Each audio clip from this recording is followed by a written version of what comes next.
বন্ধুরা, অসময়তে একটি তাল পেয়েছিলাম, আর সে তাল দিয়ে তো বিভিন্ন রকমের রেসিপি তৈরি করছি অল্প অল্প করে। আর আজকে আমি তৈরি করব ভাজা কুলি পিঠা। আর এর জন্য প্রথমে তালের পিউরিটা নিয়ে নিয়েছি, আর এখানে জল গরম করে নিয়েছি, লবণ দিয়ে তার ভিতরে দিয়ে দিলাম তালের পিউরি আর চালের গুঁড়া আর অল্প একটু ময়দা। এরপরে আমি এটা ডোটা তৈরি করে নিয়েছি, তারপর আবার একটু ময়দা দিয়ে এটা মেখে নেবো। আর এখানে নারকেল দিয়ে আর চিনি দিয়ে কুলি পিঠার পুরটা তৈরি করে নিয়েছি।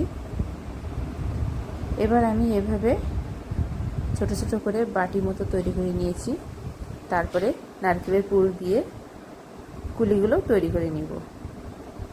এরপর তেলে ভেজে আমি কুলিগুলো উঠিয়ে নেব।